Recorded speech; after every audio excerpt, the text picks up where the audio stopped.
ಎಲ್ರಿಗೂ ನಮಸ್ಕಾರ.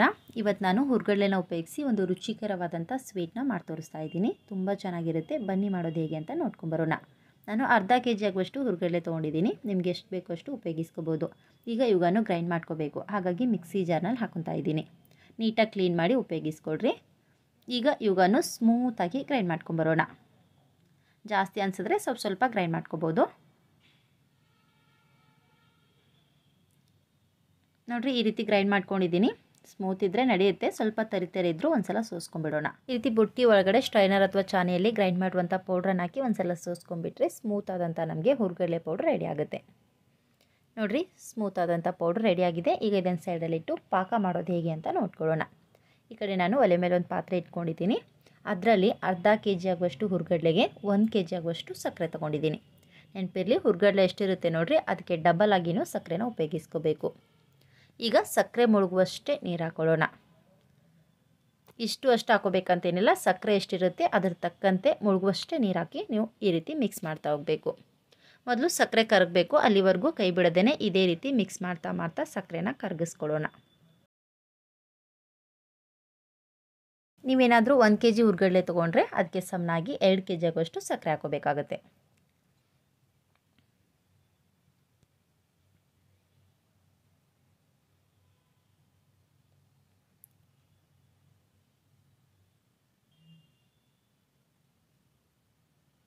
ಸಕ್ಕರೆ ಚೆನ್ನಾಗಿ ಕರಗಿದ್ರೆ ಪಾಕ ಬರಲಿಕ್ಕೆ ಜಾಸ್ತಿ ಟೈಮೇನು ಬೇಕಾಗಲ್ಲ.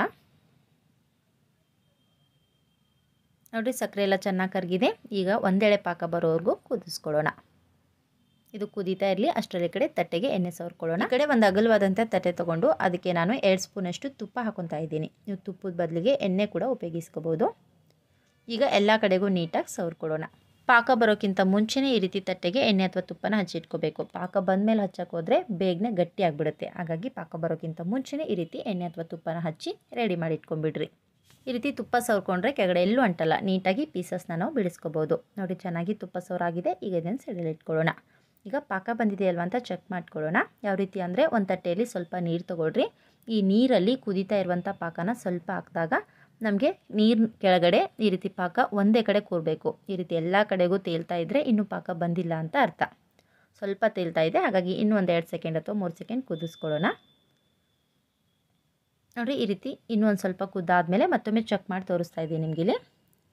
ನೋಡಿರಿ, ಅದೇ ನೀರಿನಲ್ಲಿ ಈ ರೀತಿ ಕುದೀತಾ ಇರುವಂಥ ಪಾಕನ ಹಾಕಿದಾಗ ನಮಗೆ ಈ ರೀತಿ ಕೆಳಗಡೆ ಕೂರಬೇಕು ಒಂದೇ ಕಡೆ. ಅಲ್ಲಿ ಇಲ್ಲಿ ಎಲ್ಲ ಕಡೆಗೂ ಹರಿದಾಡಬಾರ್ದು. ಈ ರೀತಿ ಒಂದೇ ಕಡೆ ಸ್ಟೇ ಆಗಿ ಕುಂತ್ರೆ ಕರೆಕ್ಟಾಗಿ ಒಂದೆಳೆ ಪಾಕ ಬಂದಿದೆ ಅಂತ ಅರ್ಥ.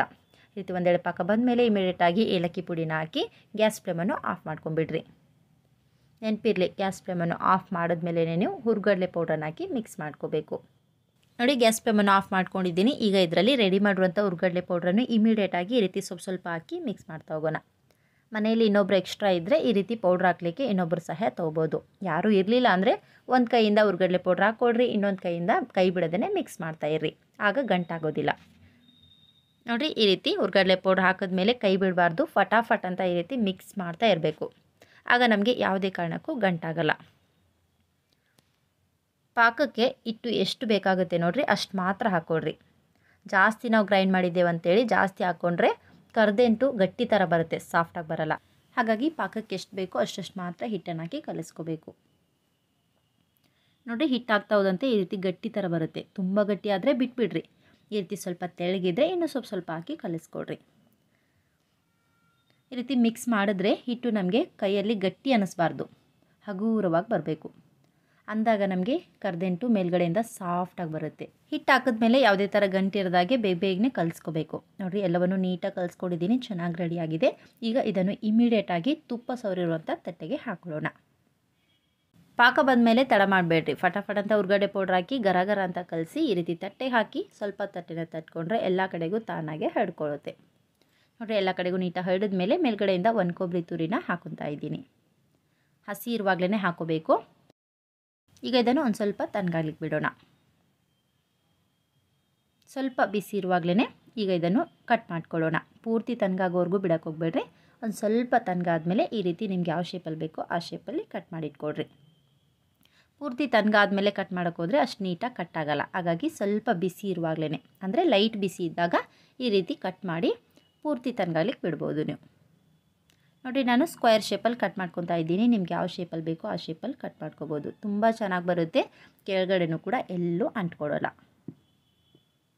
ಈ ಸ್ವೀಟ್ನ ನೀವು ನಿಮ್ಗೆ ಯಾವಾಗ ಬೇಕೋ ಆವಾಗ ತಕ್ಷಣಕ್ಕೆ ಮಾಡ್ಕೋಬೋದು. ತುಂಬ ರುಚಿಯಾಗಿರುತ್ತೆ ಮತ್ತು ಫಟಾಫಟ್ ಅಂತ ಕೂಡ ರೆಡಿ ಆಗುತ್ತೆ.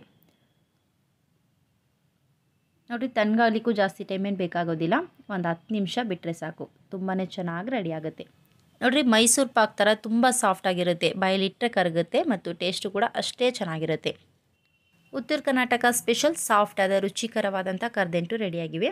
ಈ ರೀತಿ ಸ್ವೀಟನ್ನು ಯಾವಾಗ ಬೇಕೋ ಆವಾಗ ತಕ್ಷಣಕ್ಕೆ ರೆಡಿ ಮಾಡ್ಕೋಬೋದು. ಒಂದು 20 ನಿಮಿಷದಲ್ಲೇ ರೆಡಿ ಆಗುತ್ತೆ ಮತ್ತು ತುಂಬ ರುಚಿಯಾಗಿರುತ್ತೆ. Thank you.